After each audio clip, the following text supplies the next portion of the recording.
Hello, everyone, and welcome, welcome. Oh my goodness, I'm seeing in the chat a message for Professor Weideman from one of his Rhodes classmates. So what a lovely moment to start on. My name's Elizabeth Quiche. I'm the warden of Rhodes House, and I am so delighted and honored to welcome Professor John Weideman to this very, very special event, and to welcome all of you to this wonderful, wonderful gathering and dialogue with one of the greatest stars of the Rhodes Scholar community. Professor John Weideman is, I don't even need to say all of this, but it's really important to say it, that he is one of the most acclaimed writers of his generation, of the 20th century, the 21st century in the United States, author of highly impactful and respected novels and short stories and essays, among the best known, Brothers and Keepers, the Homewood Trilogy, Philadelphia Fire, books and essays that reflect on issues that are so important for the present, for our past, and for our present around race, trauma, and justice. He has received many awards. The first writer to win the PEN/Faulkner Award for Fiction twice, the MacArthur Fellowship, many other wonderful awards. For us today, as the Rhodes community, he is also a very special trailblazer and a reminder of the systemic racial injustices that have marked our own history as a scholarship. So Professor Weideman is only the second African-American Rhodes Scholar. He was elected in 1963.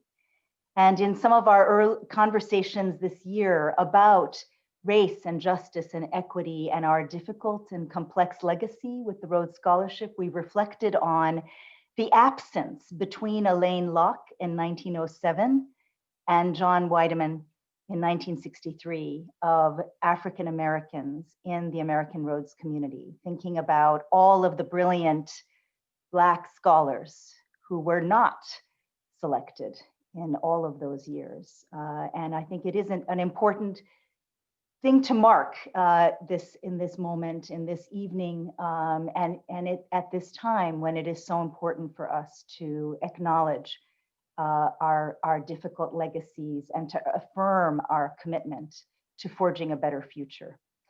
So I'm thrilled, though, that in 1963, Professor John Weideman was elected as a Rhodes Scholar, and that he has gone on to be such an extraordinarily important member of the American and the global literary community. And we're so delighted to have him participate in this gathering tonight.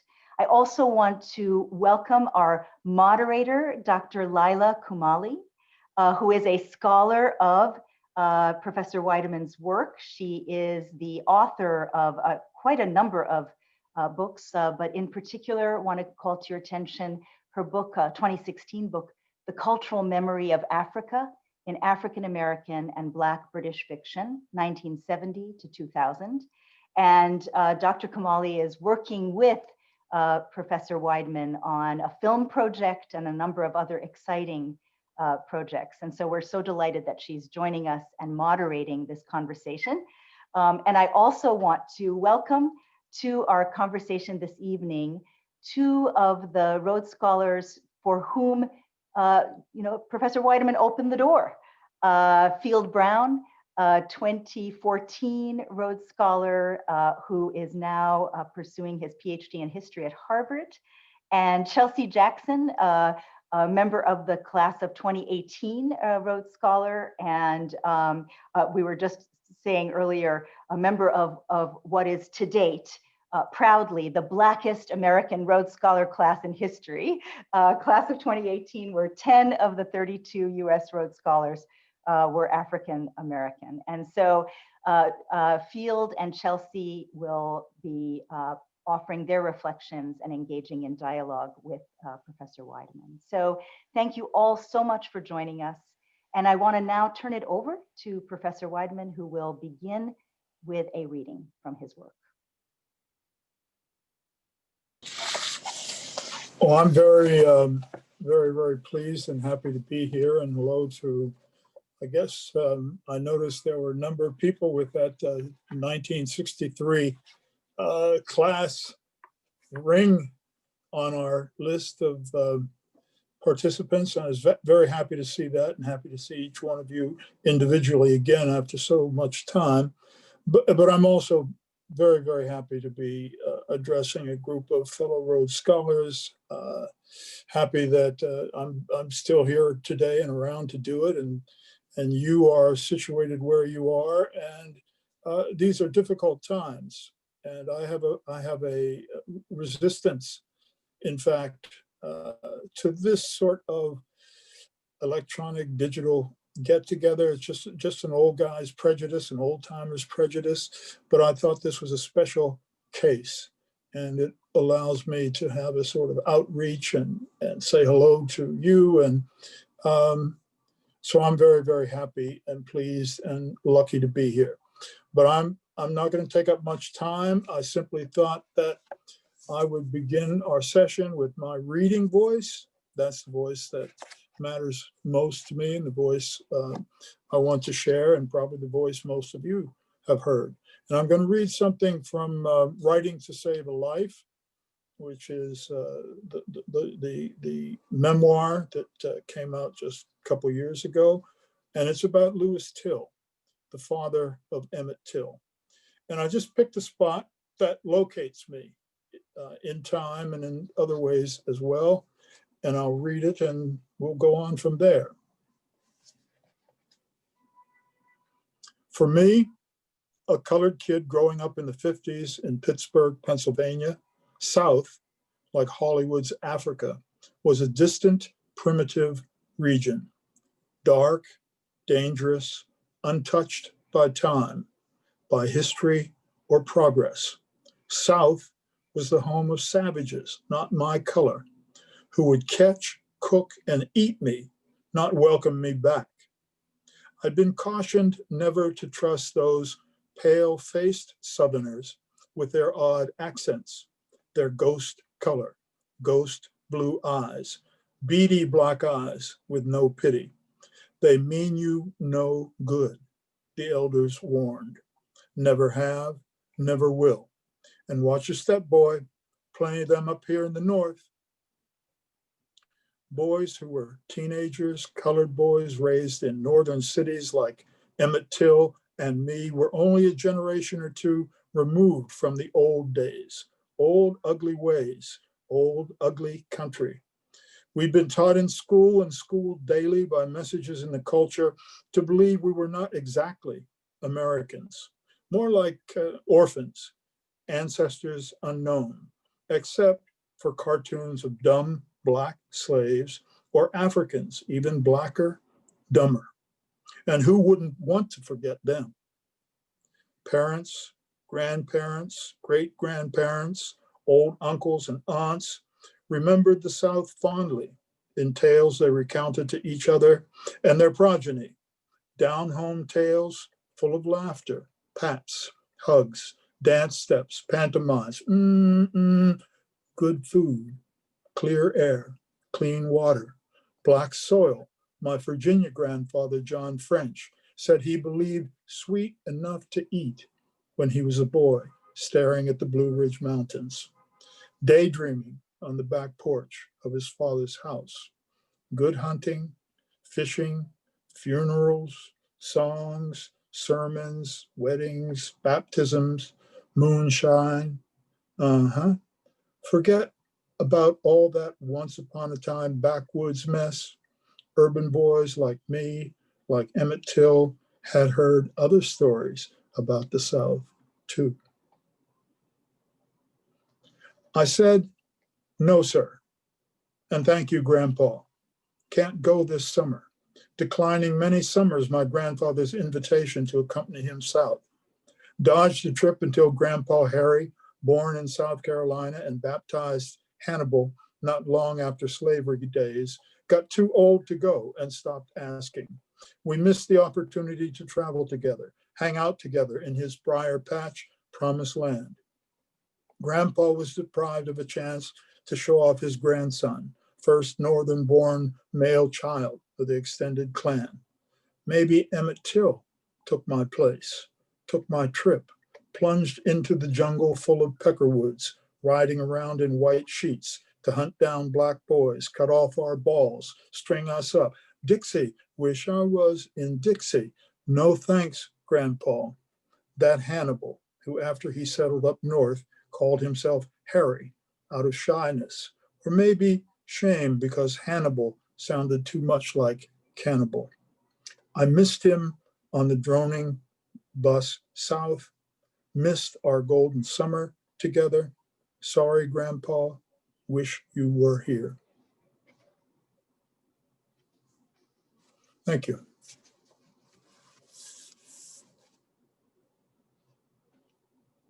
Thank you so much, John. I want to give a virtual round of applause. So that was from your 2016 volume, Writing to Save a Life, the Lewis Till file. We actually have had a question, we've had a number of questions from the Rhodes Scholar community, and there was a question specifically about that text, Writing to Save a Life, from Sarah Campbell, Mississippi and Corpus Christi, year of class of 1988. And Sarah asks, how did you choose or decide on a form for Writing to Save a Life? And I know that as a book, it really falls between forms of fiction, non-fiction, reportage, some kind of the historical research as well. So Sarah's question really kind of curious, I think, as to the form of Writing to Save a Life and how you landed on that. I think I would answer that question by simply saying that as a writer, I see myself as always learning something. Probably the main reason I choose a subject like Emmett Till, or in the case of Writing to Save Life, choose a form. There is a lot of interaction that is unconscious, of course. I don't simply choose to write about Emmett Till. He was part of my life from the time I was a teenager. I knew his face. I was afraid of his face. I was scared by his face. And I knew at some point in my life, I was going to have to write about him. So in that sense, subject matter also chooses one. But in terms of the sort of mixed effects, mixed kinds, mixed genres of writing to save a life, I was teaching myself, how in the world do you, how would I, John Weidman, or anybody, approach a figure like Till? In one sense, he is buried in obscurity. In another sense, he's simply a name, a figure. And he has something like the Lincoln Monument, a sort of resonation. He resonates in the public or collective imagination of America, but in a very small corner and not a very complicated way. You either see him as a martyr or maybe just somebody, another Black guy who is trying to nudge his way into the collective story and history, and not all that important. A side note, footnote. And of course, to begin with, Emmett Till was a person, an individual, young Black man, just like the person who you heard read that little bit from my book, Writing to Save a Life. That's me who was reading to you. I have a biography. I'm still kicking around. I have blood temperature. I have a certain number of blood cells, et cetera, et cetera. I live in a given place. I have a wife, I have children, all that. Well, that's Till. And Till had a father about whom I knew about nothing. I knew almost nothing about him, except obviously, if he's alive, Till Emmett is alive, he had to have a father somewhere along the line. Even if the mother didn't know who it was, there had to be a male principal, more or less, at least in those days, to create a child. So there I am faced with many, many unknowns, many, many forces, the force of public opinion, the forces of the media, the forces of American history, the question of race in American history. And each one of those, of course, has supplied and is continuing to supply discourse, many forms of discourse, writing being only one, and of course, many different kinds of writing. You can read a biography of Till. They're numerous, and people are doing more and more work on him. What I'm getting at, and I'll move a little faster, is that to choose a subject is to choose to engage form, engage genre. And so as I wrote Writing to Save a Life, sometimes I looked at the subject matter that I wanted to get on the page in terms of what other people had done with it.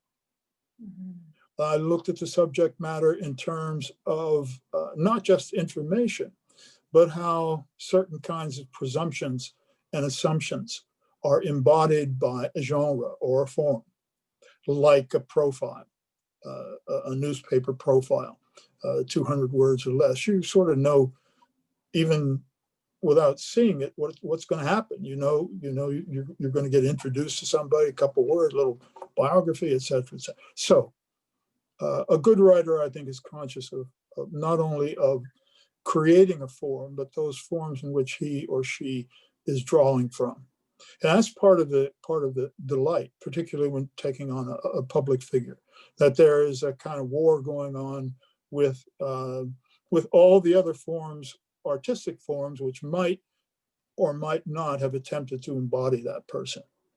And obviously, a person like a Till, there's a formidable array of other treatments and other ways of looking at him, aside from purely ideological or philosophic ways. Just how many people picked up pen or camera or whatever and tried to deal with him. So that has something to do. The adventure of finding a form that would attempt to comprehend all those other approaches, but then move beyond them. Maybe in some senses incorporate, but in other senses certainly free. And as writer, that's always been a challenge for me, because as a person of color, a lot of folks have had an opinion about what color means, and so therefore have opinions about me. So I have to, in a sense, in my writing, master those other kinds of approaches and incorporate them and see if there's places I can find to move beyond. It's as if the form is always dialogic in order to encompass a subject matter which is very dialogic. Well, that's what we need scholars for, because you said in, 6 words what I tried to say in 6,000, but that's okay. We're on the same team. I accept that, counselor. Yes. So when we met previously, you and I, we had a great conversation, and we touched on a number of subjects. And one of those subjects was your time at Oxford as a Rhodes Scholar, which people might be interested in hearing about tonight. That was in the 1960s. And I wondered whether you might speak a bit on that subject, especially coming from your perspective of having come from a relatively poor Black community in Pittsburgh, having been an undergraduate at Penn, and whether you can cast your mind back to describe those moments of anticipating coming to Oxford for 3 years when you first heard that you'd won the scholarship. When you arrived at Oxford, what was that like? What were your impressions? And any positives and negatives about, positives or negatives about your experience in the 3 years that you were there? As I recall, we were thinking of a session that might last an hour and a half. You've just opened up a whole sea of memories, and I could reminisce forever. And I wish some of my old friends were around, and we were in the wine cellar, and we had some good drink. In the wine cellar, I mostly drank scotch because it was so cheap and so good, and so many different varieties. But anyway, reminiscing. Let me start by saying something that, for the record, perhaps for Warden Quiche. Maybe I'm the first. Okay, Alain Locke came first as a Rhodes Scholar, but I think either myself or my buddy Stan Saunders might have been the first African American to actually get a degree granted from Oxford, which is a whole nother first if we want to play the first game, because for various reasons, Alain Locke was never able to complete his degree. He spent 3 years at Oxford, but he never got a degree. So who was the first American scholar to actually be granted a degree by Oxford? You have the records, but I think it had to be Stan or myself. So there we go. But getting to Oxford, I was very curious as I read Stewart's very good Pulitzer Prize winning biography about Alain Locke, to read about Alain Locke's trials and tribulations and worries and last minute effort to get himself even onto the Rhodes list. Well, if I had not lived in Philadelphia, if I had not been at the University of Pennsylvania, and a subway ride, or if pushed, a bus ride away from the Rhodes Center, where the Rhodes Committee met. If I had not been in the same city, I would never have been a Rhodes Scholar, because I didn't know anything about Rhodes Scholarships. I had no idea what they were. I had no idea the opportunities until the last minute. It was just something that I had never considered. There was no reason for me to consider it. No one ever said, well, X, Y, and Z was a Rhodes Scholar. They're looking for African-American kids or whatever. I didn't know. I knew from nothing. And when I began to find out some things about it and realized that because I had played basketball as well as been a Phi Beta Kappa person at Penn, that maybe this Rhodes Scholarship was for me. And I did want to get out of the country. I knew that I wanted to get out of the country. And I thought the only way for me to do that safely, because I had not 1 cent. And I mean, you say poor, but there was not 1 cent for me to go to school, nothing. So I had to figure out how to do that. I was on scholarship at Penn, thankfully. Thank you, Ben Franklin Scholarship at Penn. So here I was, graduate school, maybe try to get a fellowship.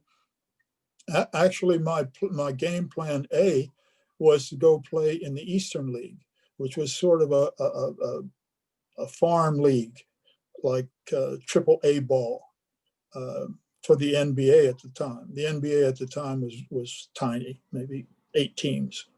So to go directly from college to the NBA was unusual, but I thought I could play in the Eastern League and maybe play well enough and get myself into the NBA and anyway play pro ball, and that would be my ticket, and that's what I was going to do. Except I heard about this Rhodes Scholarship thing, and that meant I'd be able to go see Europe. It wasn't so much England for me, or even Oxford University is a great place. It's a great educational institution. Just getting the hell out of the USA and seeing a different world. I was smart enough to know that was worth an awful lot. But back to where I started, Philadelphia. The Rhodes office was in downtown Philly, and the deadline was that day. So the night before, I filled out whatever papers I had to, and got on the trolley and went down to the office on the very last day of the application process and handed it to the secretary. And she sort of looked at me and I looked at her, and she took it, and that was that. And I was part of the process. But if I hadn't been in the same city, I would never have made it. So that's the beginning. Uh, how, for me, the main issue was, how am I going to be able to afford this? Most kids, most of my acquaintances at Oxford had, they weren't rich kids necessarily, some were, but they had family resources that were available for grad school, et cetera, et cetera. I had nothing, absolutely nothing. And the Rhodes money itself was, once you subtracted travel expenses, it wasn't really that much cash. It wasn't that much for me to live on. So I got a job as a bank clerk in the summer, cashier, not a clerk, and gave up my idea of being in the NBA, and started focusing on the Rhodes. Luckily, I made my way through the selection process. That was not easy. That was not easy. Because I was going in front of another panel, absolutely totally male, absolutely totally people who were not my color, college presidents, industrialists, very, very scary. But I must say, they were the groups, the selection committees that I had experience with were quite welcoming, stimulating. They listened. They made me feel at home, both in Philadelphia, the Pennsylvania local, and then going to Baltimore. And so after I actually decided and got my application in, it was fairly smooth sailing. What was amazing was the amount of response, national response, because here we were right at the cusp of the 60s, right? The beginning of the 60s. And the Freedom Rides had just begun, and Martin Luther King was being quoted, and there were possibilities of riots, and a very tumultuous time right at the beginning. And so a good story. See, this is America, and anybody has a chance. Everybody has a chance. Well, here's this kid from Philadelphia, from Pittsburgh, black kid, ball player, and he's going to be a Rhodes Scholar. So it was a natural, and for that time, especially natural. And I'll just stop there. The rest is sort of history. I worked my way over to England. My University of Pennsylvania, had some graduate fellowship money, and I managed to get my hands on some of that. Turon was a foreign scholarship, so it was great for me. It was, and the attention, I didn't mind either. I didn't mind that at all, except even then, I felt a certain kind of guilt, a certain kind of being in the wrong place, that I shouldn't be there. And this, of course, for anybody who's attempting to go places and do things that others have not, whether or not they have a race or a gender label attached to them, being the first, doing something that nobody else is doing, not easy. There's a pressure that comes just from that status. And I felt that all along. Some people were happy for me, but others had that sort of look, maybe you're good, maybe you're just taking advantage and getting the benefit of a certain time and place. But for me, innocence is wonderful. And I actually believed that I had earned something, that I had a right, that I had a reason to be there. And I also thought, in my own aggressive ball player's way, that I'd do well. And if not, I could fight my way or scuffle my way through or out. And if it didn't work, so what? well, I had no expectations. It was a pretty existential situation for me. So in that sense, learned as I learned as I went along, and spontaneity and improvisations were the keys. We had a quick question from Zach Fine, Louisiana and Christchurch class of 2016. And he said, have you written about the experience of living in Oxford in any essays or fiction? I don't know if I've come across you having written about it much. So that might just be a hint.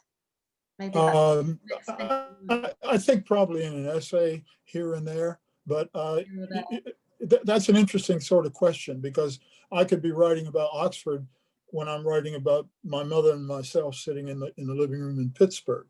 I could be transposing that and blending that with some experience I had with good friend Jean Mathewson, who was like a mother sister figure to me in Oxford, and maybe I changed characters and changed places, but Oxford was a very deep experience for me.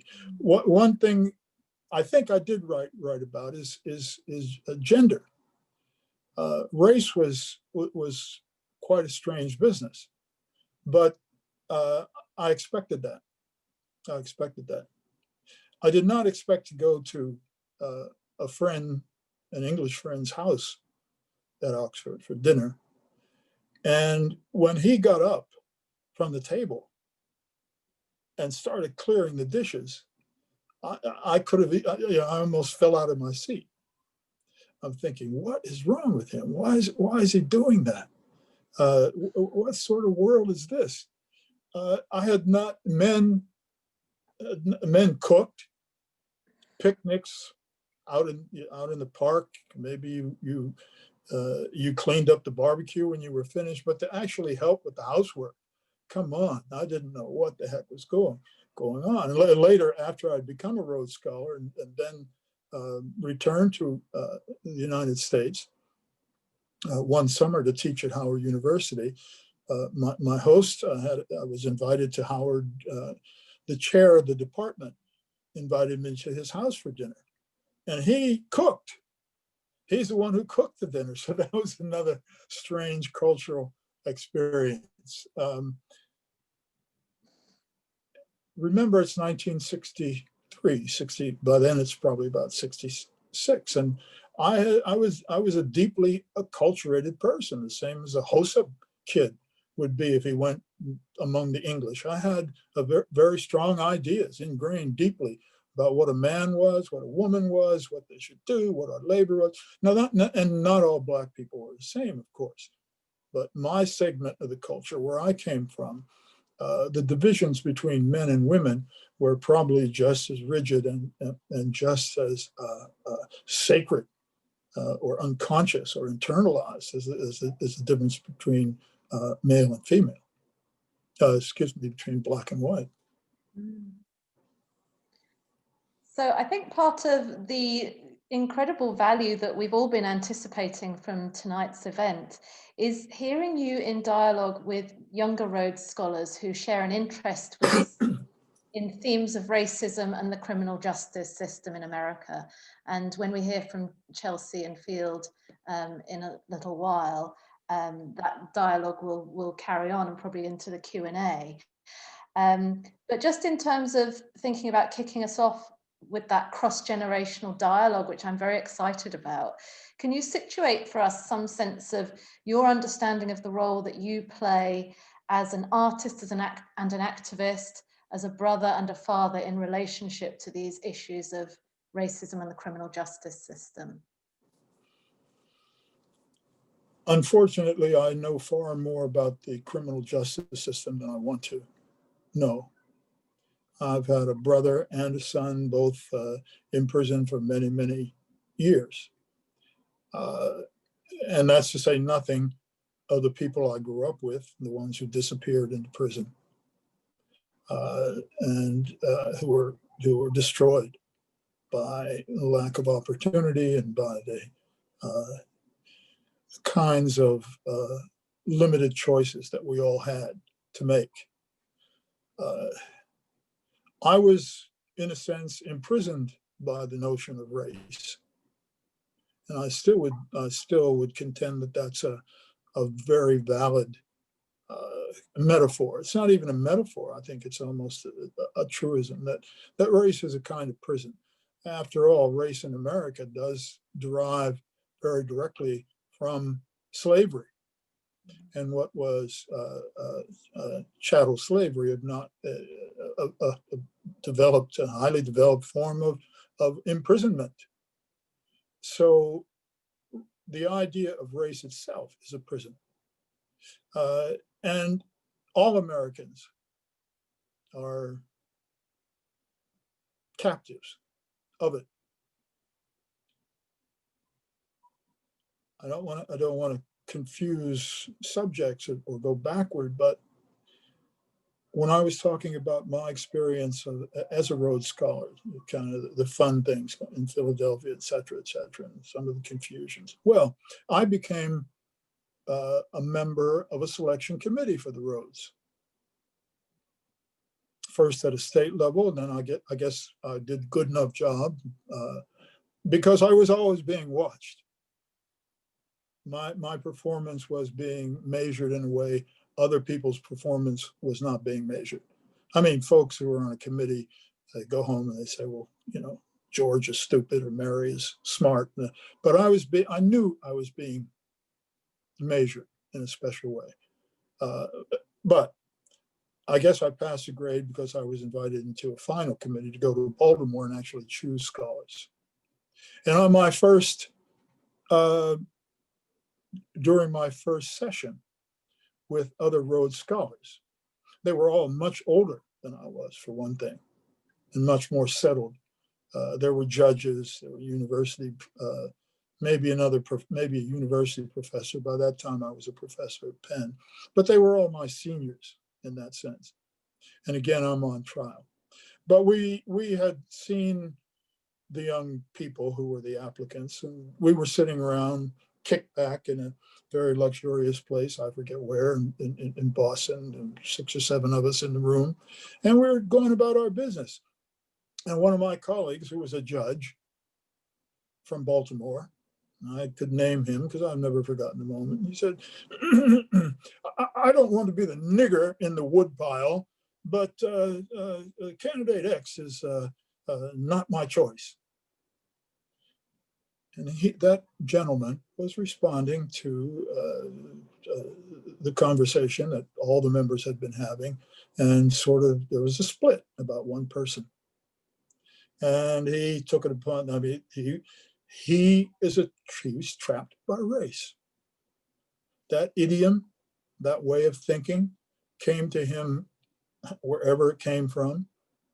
And he was absolutely blind to the fact that I was sitting in the room with him. He didn't really have to think about things like that most of the time. He was usually among peers, probably Southern peers very often. And so he could express himself quite freely. And he was in that prison, so to speak. But under those circumstances, there was a kind of a hush in the room, but we proceeded. And I guess I passed another test because I didn't curse him out. I didn't stand up and call him to account for what he said. In a way, I was just kind of stunned because it was an idiom, a way of speaking that wasn't that familiar to me. I'd heard it before. Nigger in the woodpile, you know, just somebody who's being recalcitrant, who isn't going along with the program. It's harmless enough, I guess. But yeah, I remembered it probably for 50 years. Mm-hmm. So one of the things that your work is known for is the way that you continually return to the community of Homewood in Pittsburgh, where you grew up. And when we spoke before, you suggested that that move in your early writing career to actually write about home, to write about Homewood, write about the Black community in Pittsburgh, that suggestion was made to you by a Don at Oxford. I wondered if you'd like to reflect on that and perhaps the irony also of, you know, which many writers comment upon, many great writers comment upon, that irony of the way in which getting away from the place is what enables you to write about it. Oh, I can remember the moment quite distinctly. I remember the accent. I wish I could remember the name at this moment, but he was one of my tutors. It might have been John Buxton, but I don't think it was John. I think it was someone else. And in fact, it was not John Buxton, because I had been sent by my tutor, Mary Lascelles, who was the incarnation in my mind of Jane Austen. She had Jane Austen's language. To me, she looked like Jane Austen must have looked. She was an expert on Jane Austen. She knew every comma and adjective and book that Jane Austen ever put down on a page. And she was a great teacher and a real friend. And I knew her and stayed in touch with her afterwards. But she epitomized Englishness. She offered me tea, Wideman, tea, and she was great in all those ways. But what I'm trying to get at is, it was not the person who gave me that good advice was another Oxford Don, and he was a writer. He himself was a writer, because Mary Lascelles had sent me to him. I gave her something that I had written, and I'm sure for all of her worldliness and her kindness, it must have been quite strange for her to read something in African-American vernacular, and it wasn't Jane Austen. And also stylistically, I don't know if she did much reading outside of the 18th century or 19th century. I don't know, but it doesn't matter. I'm sure she was kind of, she had nothing to say. The work probably scared her. And so she sent me to someone else. And I was hoping I'd think that somebody else's name, but I have not. And when I went to see him have a sort of tutorial, informal tutorial, he's the one who said, home, Wideman, why not home? Take these stories home. I was writing about young men in Paris and Rome, and going to cafes and drinking and hanging out and meeting the locals, and lots of local color, and kind of travelogues with a little bit of adventure plugged into them. Those were my stories, and I thought, whoa, this is people see this, they see where I am, what I'm doing, all these fantastic things, this cosmopolitan moving around the world. Somebody has to like this. Somebody will like it back home. And he said, no, write about Pittsburgh, write about your family. He said, the great ones always do. And that was a real moment for me, because I was so young and foolish that I didn't even want to be a good American writer.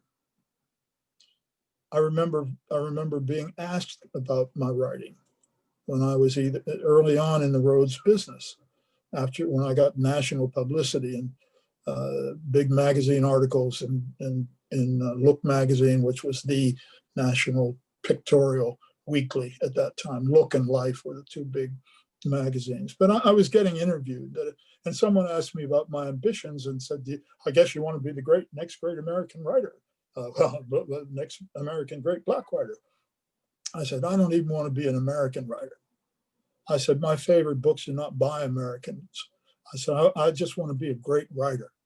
And I'm, in my naivete, I'm thinking Dostoevsky, I'm thinking Henry James, I'm thinking the English tradition, the greats. And then Americans were sort of second rate. Just very quietly, I didn't know much about American literature. I had not read so much of it, because when I went to school, I had not had the background that other people did. And so for me, it was constantly a question of catch up. So I had not read Melville. I had not read Henry James. And you didn't have to read any women then to be knowledgeable about American literature, but I hadn't read anybody, really. I hadn't read Huckleberry Finn, I hadn't read Moby Dick, you name it. So my putting down of American literature was more kind of self-protective and probably a racialized thing. I didn't want anybody to think that I needed American writers to show me or to make me a good writer. Now, strangely enough, I admit, I probably feel the same way today. In a slightly more informed sense, I don't want to be beholden to a national tradition. I think that tradition, for various reasons, can't take my writing as in the way I want it to be taken. I will always be seen in America as a Black writer until we get rid of seeing things in terms of race. That's not altogether true. And some of my best critics and most thoughtful critics and people who kept my books alive, and my editor right at this moment at Simon & Schuster, they're not people of color. They're not people of color, and they're very much a part of what I do. And I'm very grateful. And my huge supporter, a man named Hiram Hayden, who was a novelist and one time the editor of the American Scholar, and very famous intellectual and a big deal in publishing. He was not a man of color, and he always treated me with respect. And he taught me, among other things, about editing and about getting your person, yourself, your personality, your prejudices out of the way, both as a reader of other people's fiction, as a reader of your own fiction. If I handed him a story, and he became my editor, my first editor at Harcourt Brace, but Hiram and I would have very heated discussions of a passage or a whole story or an idea. And this is while we were also drinking vodka. He's the one who taught me that if you don't want hemorrhoids, better to drink vodka than gin, because gin's hemorrhoids and vodka tastes just as good, and it's better for your stomach and your whatever. But anyway, Hiram, after these heated discussions, would always say that we had some disagreement. All right, Weidman, your name's going to go on it. Do it your way. And that was such a freeing kind of attitude, because I knew that he hadn't given up his point of view, and maybe he was right, but he was willing to cede to me because I was doing the writing and it was going to have my name on it. He would see, and I had great respect for him. I think he probably was right most of the time, but still, that attitude was very, very important to me. And that's where I'm going back to the idea I wanted to be a good writer, not beholden to any particular tradition, and certainly not a national tradition. And yet people will still insist on calling you one of the great American writers. Well, I'll take it. I think I am. I think I'll take it. I even take great American Black writer. I take the great goes a long way with me. I'm not nasty, but we all have our ticks and our notions about race and ethnicity. And I think if anything good is happening, it's not that there are more people of color publishing or more women on the list. It's that maybe we're breaking down at some level the rigidities of our thinking. The rigidities of our thinking in terms of kinds of writing, popular versus classic, or sophisticated or intellectual. I think maybe the categories are falling. They're not falling fast enough because they still interfere with production. They still interfere with the current generation's sense of what they're after and what they're trying to do. And so it's a continual struggle. Okay.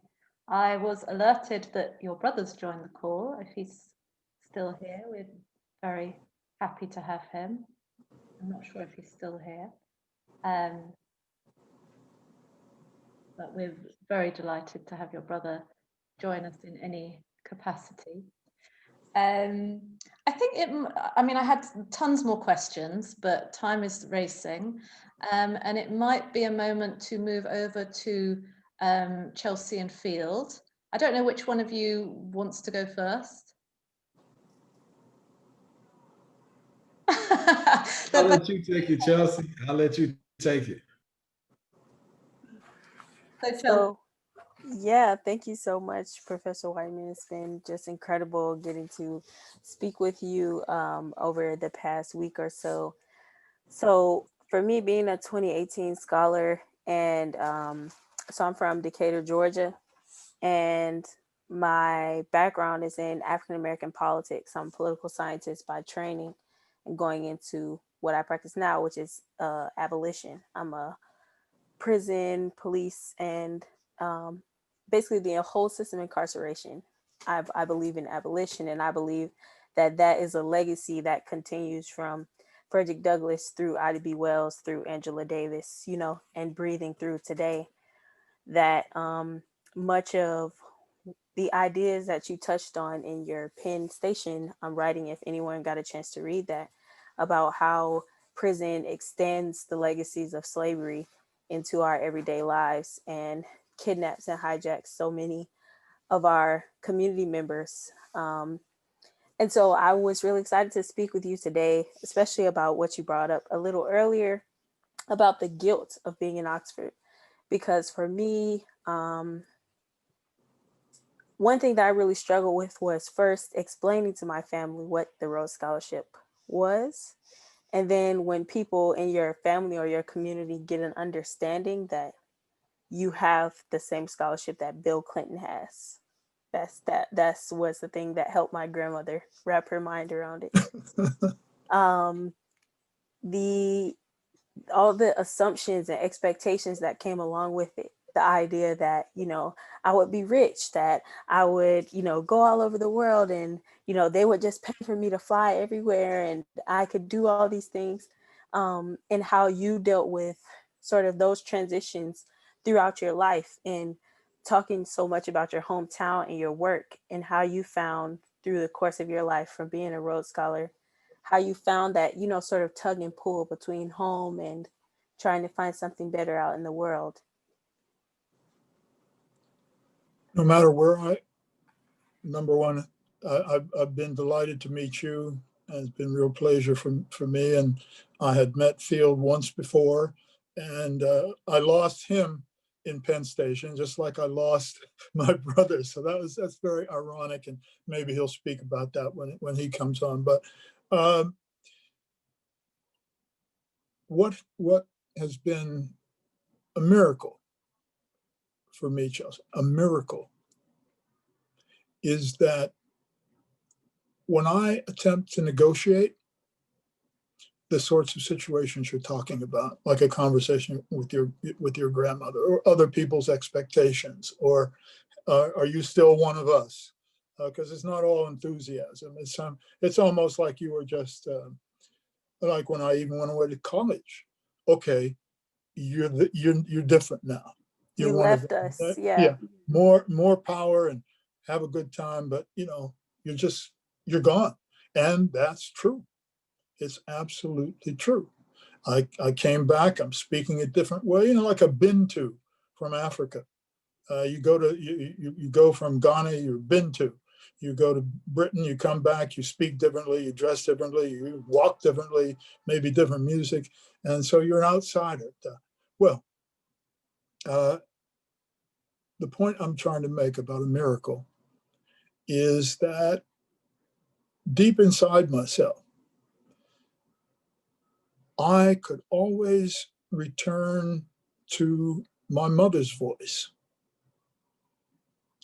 Not because she was the greatest mother in the world, as they all are, but because she represented some absolutely unchanging, quiet place. A kind of place that some people find through religion, others find through meditation, others seem to be just born with, or others find in their music. A quiet, still place that had a kind of logic that transcended what was going on around you immediately and impinging on you and impinging on any person. It's the kind of place that I have read about and seen manifest, not seen, but imagined and read through art in Auschwitz, in the Russian prison camps that Solzhenitsyn wrote about. The fact that a guy who's starving can give another guy the one piece of bread that's left.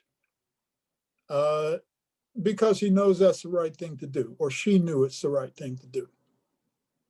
Or if somebody's going to take a beating and they're already right at the edge of death's door, maybe it's your turn to step up and take a little bit of that beating. Now, I'm not saying I had to make heroic choices like that, but the person who did make it and does make those sorts of choices they come from somewhere. None of us is smart enough to sort out all these situations on our own. We have to depend on something. We have to have a get-to place, a go-to place. And sometimes it's a place that is, for me, announced by music or announced by rhythm or a saying. You got to go there to know there, like Zora Neale said.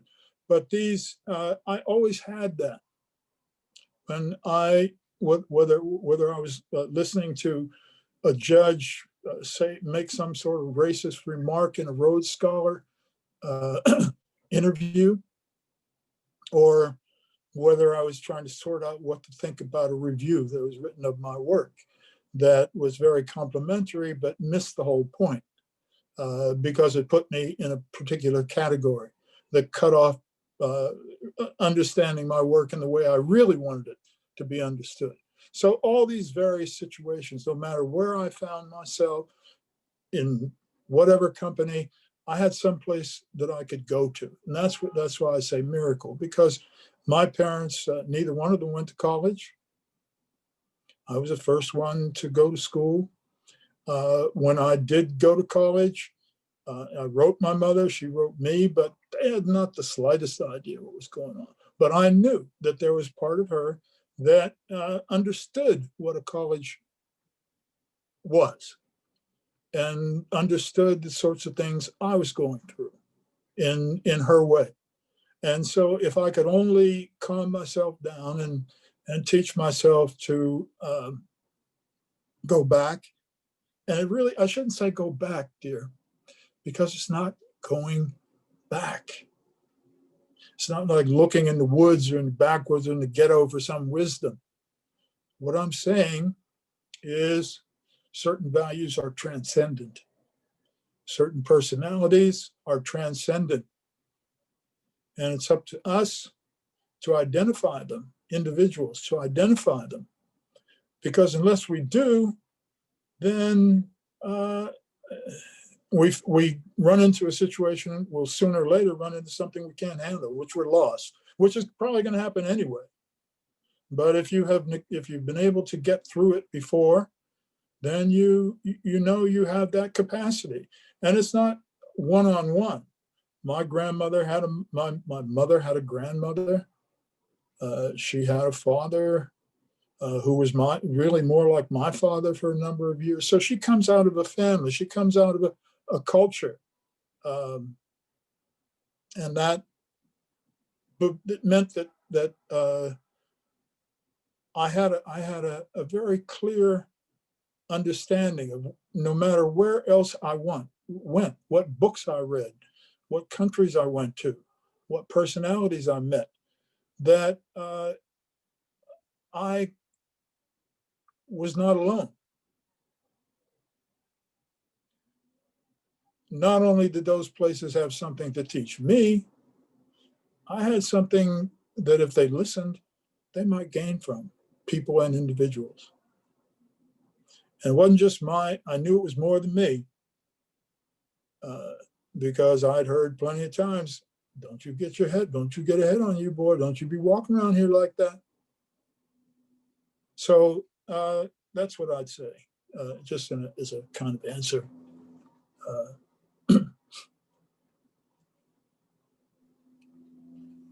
Yeah, no, I appreciate that, Professor White. Thanks again for speaking with us. I guess I'll reflect a little bit about the story you talked about when we met at Penn Station. So after I got the Rhodes, I was asked by Ben Jealous, who was on my interview committee. He was like, do you want to meet any Rhodes Scholars if you're ever up in the Northeast? Because I'm from Mississippi, went to Mississippi State, but I was going to head up to New York for a trip. And I was like, yeah, the one person I want to meet is John White. And so if you can give me that connection, then just let me know. And so he ended up finding a connection, and we ended up meeting in Penn Station. And it took us like at least 30 minutes to find each other, but it eventually worked itself out. And I remember we just walked around the city for like at least 2 hours. I mean, we talked about basketball, we talked about Obama, we talked about your literature, we talked about a lot of stuff. So that was a very important day in my life, and I very much appreciate you giving me that time. And it gave me the courage to go over to Oxford and do what I needed to do. A couple of things, just as I was listening to everything you were saying, I just want to note, when you were talking about your experience at Oxford, two major things were resources and money. So basically, if you weren't close, you wouldn't even have applied. And then the fact that it was tough to make ends meet even when you were over there. And that's a conversation we still have in terms of proper amounts of funding. And so that's something that was going on at 63, still going on in 2020. So I appreciate you for bringing that up. In terms of the Lewis Till file, which you read from, I remember hearing you read from that at the Harvard bookstore too. And I remember you signed a copy of it. And one thing I wanted to know, I think the book that I appreciate the most that you've written, it's not really a question, I'm just kind of collecting thoughts, but is Father Alone. I remember I emailed you one time and I sent you a piece I'd written about my father, and you were like, man, you should read my book, Father Alone. I was like, all right, so let me go ahead and get this book. So I read it, and it was just at the perfect time in my life. And I had never seen a Black man talk about the dynamics with their father. And like you were giving this kind of historical lens to it. Then you would delve into like your personal lens. And then you hit on the same thing of the Great Migration, because, you go back to Charleston, South Carolina, and talked about your roots. And so you delved into the South. And so you were just doing so many things that I never really seen done on the page. And again, you do the same thing in the Lewis Till file as well. So, I mean, there's just a lot of different things. I say one more thing for the basketball people who I know he was talking about his basketball. I remember you told me you played with Bill Bradley, I think, when you were over there, or you were saying, or at least you said, you thought you had a good chance of getting into the league, and you talked about how race may have something to do with it in terms of the reason Bradley got in and you didn't. But so that may be a curious thing for you to talk about, but I want to say one more thing before you address that, is for people who haven't read him or understand how important John Weidman is to the history of literature. I compare him, when I tell my friends who don't understand, I compare him to LeBron James in terms of starting in 2003 and then LeBron still being the best player in the world in 2020. And then Professor Weidman starting in 1967. I mean, you got to realize that's 1967. Like, that's a whole generation before I was even born too, really, when you think about it. And then to still be producing work and being at the top of their game, like that's a world-class artist. And so I appreciate all the work you've done. But I love to hear you just talk about maybe, I just brought up the basketball thing and Bill Bradley, but really any response you have to anything I said, I just want to throw out some ideas. So, yeah. Well, of course, the first response I have is thank you, a deep thank you. And what could be more meaningful for me than to hear a young man like you say, hey, it ain't over. I'm writing. and you've helped me, and you're part of what I'm doing. So I stay alive through you. So I hear the stories of my people through my grandfathers and going all the way back. And that's great. And that's great. And I also love the fact that you and Chelsea have kept open and are going to open even further a place in the cloisters, the inner circles, where real literary and artistic power reside. And you can't forget that. This is a culture that's all about power and all about selfishness and control. Literature, a good writer now is somebody who's at the top of a whole bunch of lists. And somebody who sells they sell because the publisher commits and somebody else commits a certain amount of money to support those sales and to get the books into stores, et cetera, et cetera. But there is something beyond just simply money. There is the relationship of individuals like you and Chelsea and like me to individual works of art. And where do we preserve that? Where do we talk about that? How do we pass that on? How do we make it clear to other people that it even matters? We're very good, in a sense. We have been very good as a culture at preserving our music and growing our music.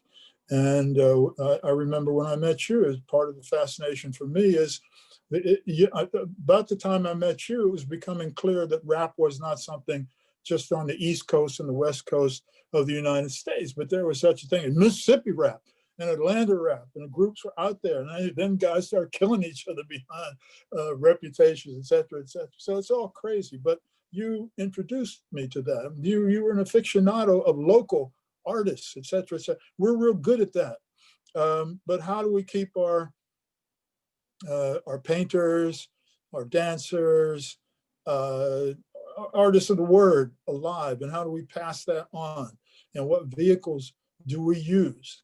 A man like you, okay, you're Michigan and Chelsea might somewhere else, Howard or Harvard or whatever, and you get to teach 2 or 3 people a year, so what? Does that matter? And I won't even try to answer the question, but these are issues: power and passing on sensitivity and sensibilities and form and appreciation of a set of masters who may not be the same masters that Joseph Conrad worshiped, but may include Joseph Conrad. And then, lo and behold, look what's happened. Our music is dominant globally, in some good ways and some bad, but it has a life of its own. And for better, I won't even go there because I don't know enough that much about it. But I know that culture and keeping things alive has to do with person-to-person transmission. Other than that, it's just hype and lists and noise. And makes the worst kind of dilettantes, because certainly European culture in the 18th and 19th century, literary culture, had to do with lists of people you had read. Lists, an educated person knew this book and knew that book. And now we know those lists are quite suspect, and we're interested as scholars and writers about, well, now how did they compile these lists? And what were the aesthetic and philosophic principles behind them? And for me, great folk and great writers are continually involved in that sort of back and forth, that sort of, just one example. I was reading something as recently as this morning, an essay by Teju Cole, who is an African writer, a very good one. He has a book called Open City, and he writes for the Times, so you may have seen audience may have seen him. And he's writing about Caravaggio. Already that's nice. Caravaggio is not an African. He's not a Latin. he's an Italian. In some ways, he was a gangster, so he has that about him. It's I mean, he was very hot tempered, and he shot people, and he got in trouble with the law, and he had to hide out. But it's Caravaggio. Anyway, read the essay. But in passing, Teju Cole, the African, is speaking of the writers and the artists that really take the audience to dark places. And by that, he doesn't mean the ghetto. He means those places in the soul, which are scary, in which we see ourselves. And he makes a list. He said, people like, and I'm quoting more or less now, people like Sophocles, Beckett,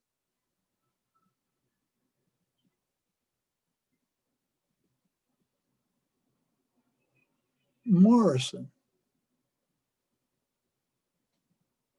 and then you can add Caravaggio. Now that's a hell of a list, isn't it? I mean, when you just think about it, when you think Sophocles, Beckett, Morrison, Caravaggio, they take us to the dark places and show us things about ourselves, other people don't. But the eclectic, I don't need to comment on it. That it'll speak for itself.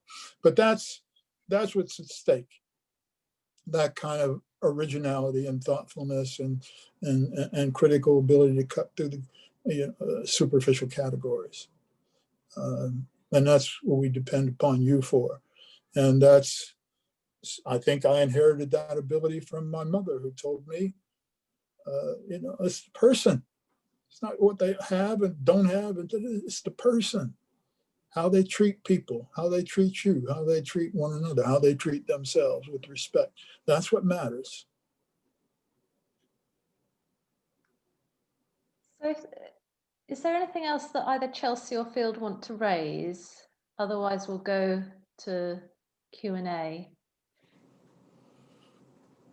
Yeah, maybe just super quickly, Professor Weidman, I'm involved in the Rose Must Fall movement here in Oxford, and a real reckoning, particularly amongst Black scholars and African scholars, about the legacy of Cecil Rhodes and Southern Africa and the use of the funds from his colonial sort of empire to build the scholarship originally, and how knowing that the scholarship's funding and how it works has changed over time, but the iconography of, walking into Rhodes House and seeing the colonies up on the wall, for example, and how maybe your experience as a Rhodes Scholar was impacted or wasn't impacted by Cecil Rhodes' name or his legacy or his likeness in Oxford.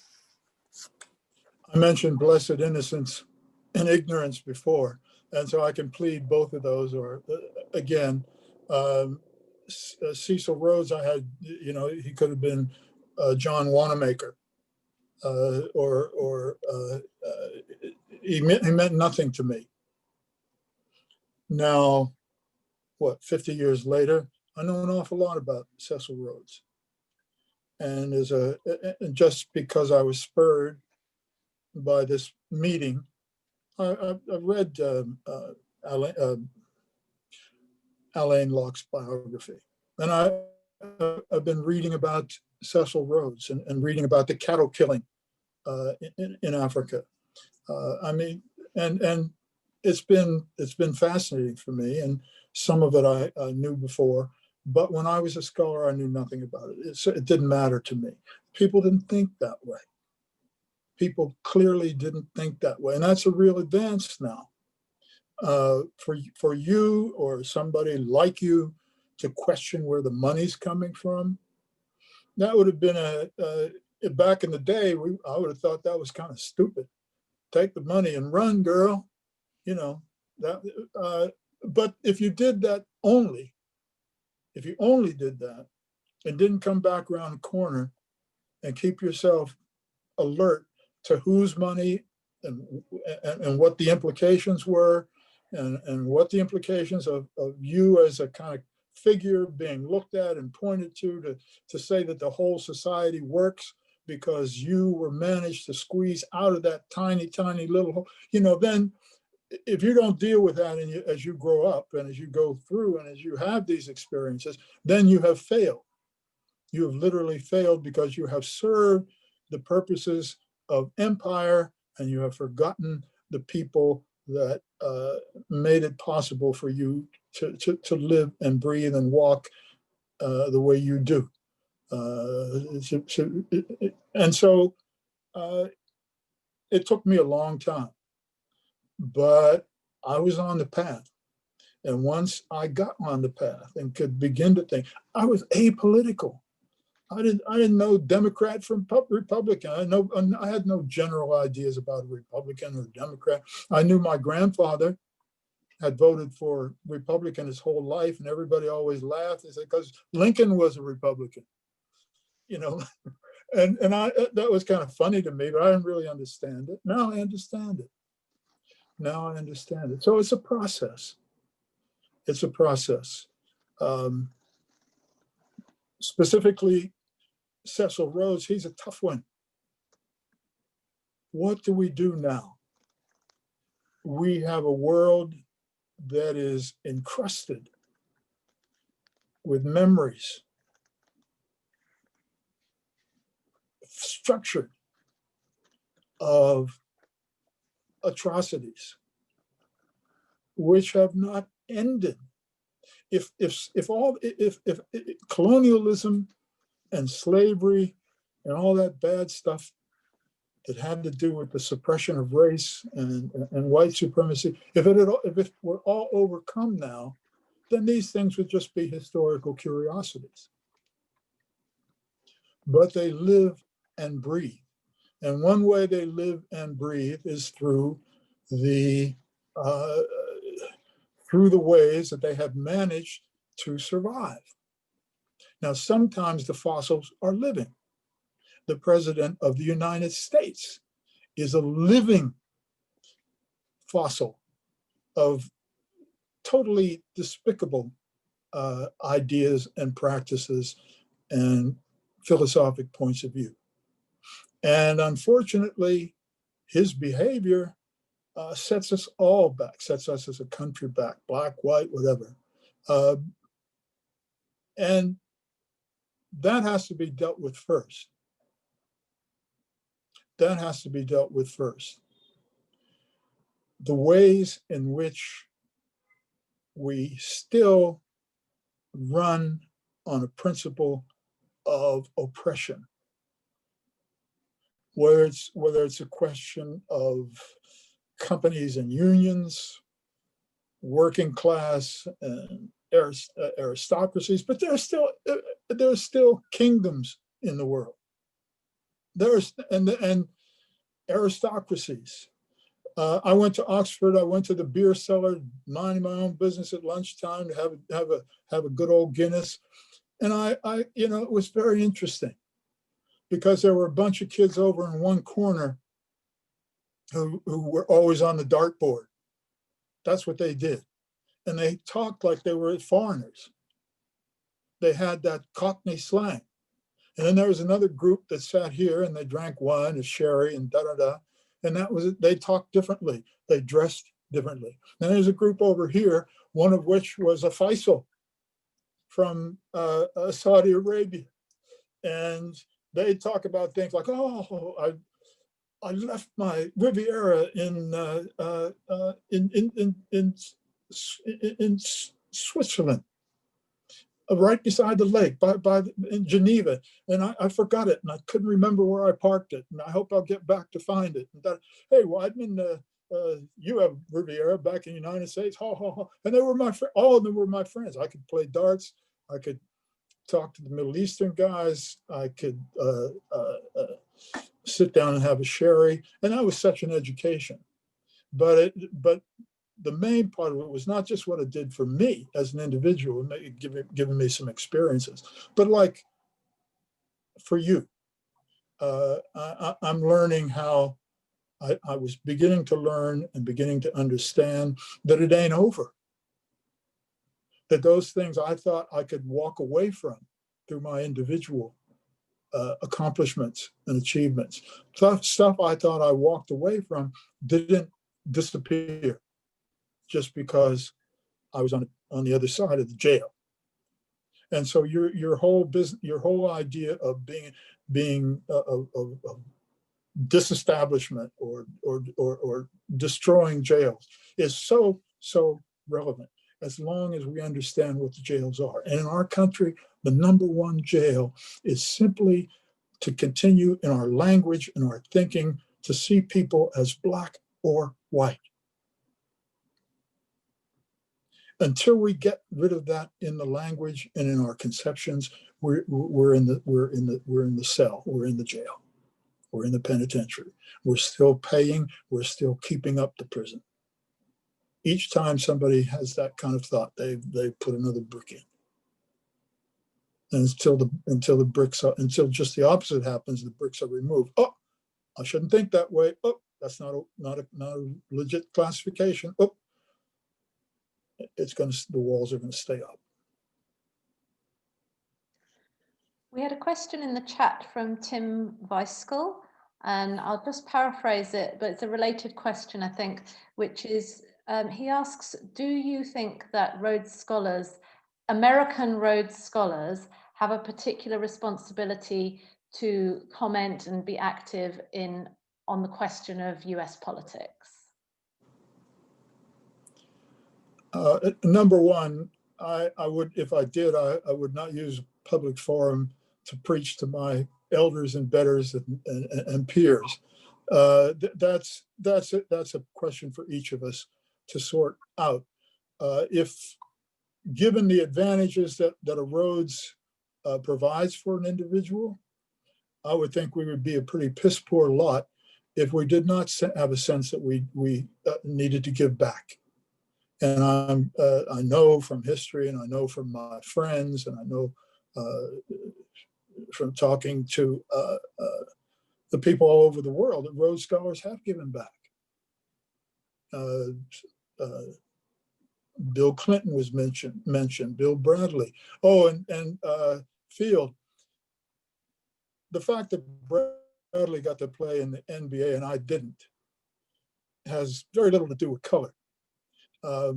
He's 4 inches taller than I am. First of all, that was unfair of him, and he was an extraordinary player, a real one of a kind, and we've been good friends.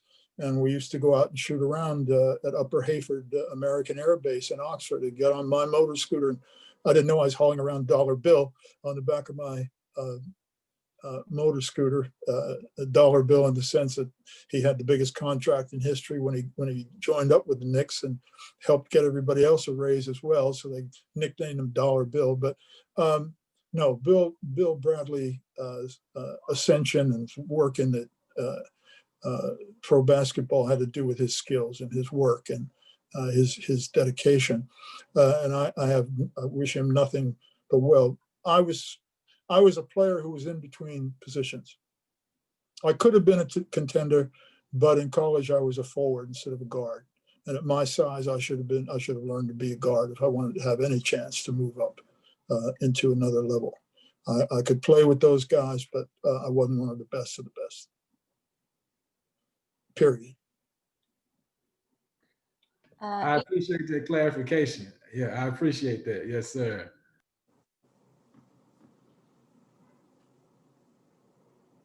So we are kind of coming close to time. I think we probably have some pressure to finish on time, but there is a nice question that might be a good one to end on from Ian Desai. Could you reflect on what role reading and writing can play in emancipating ourselves and our fellow human beings from at least our man-made prisons? I think not only, I wouldn't specify a role. I would say that reading and writing and the ability to think and to reason is obviously what makes us, in our language and our vocabulary, different than animals, different than the beasts. And that's conceding that the beasts ain't all bad. The animals who are not human animals have made no worse mess of their world than we've made of ours. So, you know, I know it might be an invidious distinction. I don't want to offend any animal rights folks or any gorillas who might be listening, but no, we identify ourselves through language. We conceptualize through language, and language is a trap, and it's always circular, and it keeps leading us back into ourselves. But if we don't, if we don't find ways to instill in generations behind ours the little pieces of life, of expansion, that's what reading and writing do. They make you a little bigger than you are. They make the places inside of you larger, but they also make the places outside of you larger. When I was coming up, I had no idea of how various and rich the world outside of my little neighborhood was. It was enough to just try to deal with my neighborhood. But then when I began to get glimmers of, through my reading and writing and listening, how much more there was, whoa. And that started, you know, maybe even with church in a certain way. Because when I went to church on Sunday, which I was forced to do, I didn't really want to do it, the preacher seemed to be in touch through the Bible and through the ritual and through what we, the congregation, brought to the church. He seemed to have be empowered every Sunday. He seemed to get himself able to talk and think and move in a realm that for me as a kid was scary. Well, mostly what I knew about it was different. It wasn't where I was sitting there listening. And it was scary to me. And some of it was simple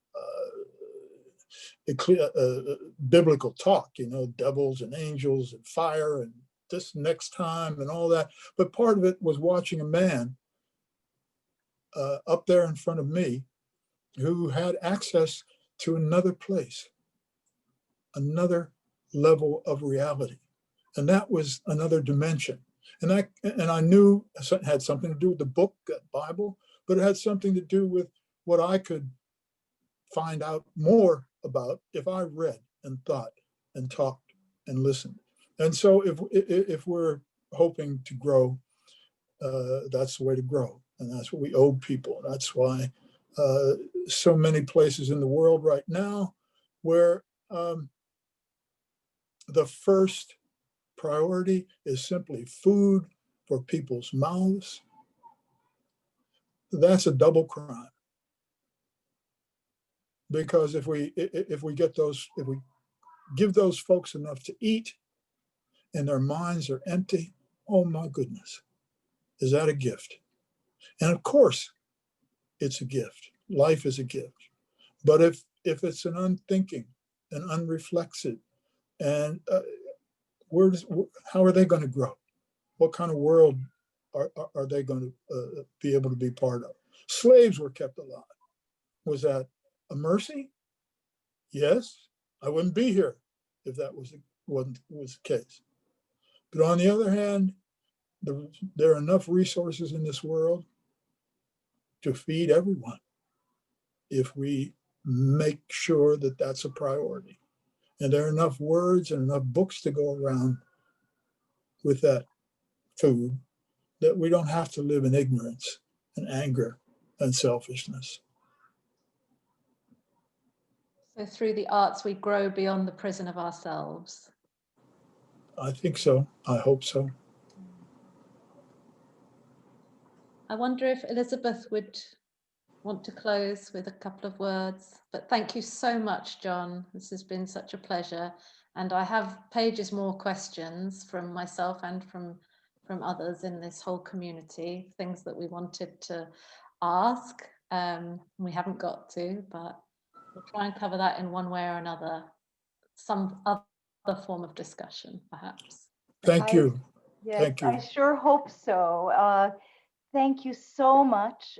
You know, I just feel that you have made the places inside us bigger through this extraordinarily wise and powerful and multi-layered conversation, Professor Weidman.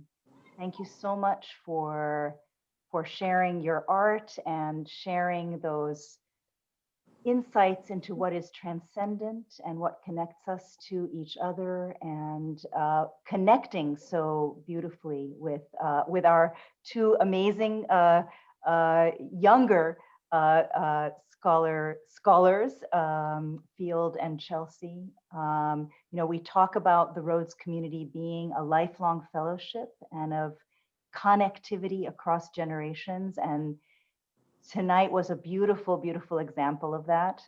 So thank you on both sides of that generational divide for the really wise and powerful connections that you made. Lila, thank you for moderating so beautifully, for really making this happen, for coming to Rhodes House and saying, I'd like to do something with you all, with Professor Weidman, and it's been such a gift to all of us. So many, many thanks to all who asked questions. I know there's many more questions. Perhaps we will figure out other ways to continue this dialogue. I really hope so. But to all of you who've joined us, who brought your hearts and minds to this deep, deep conversation, and above all, Professor Weidman for inspiring us and challenging us, and making this such a magical time together. Thank you. And good luck with all the next. I loved what you said to Field, like, I've still got it. This is great. And so we look forward to many more, many more beautiful things to read by you, and also things that you are inspiring others to write and reflect. Thank you.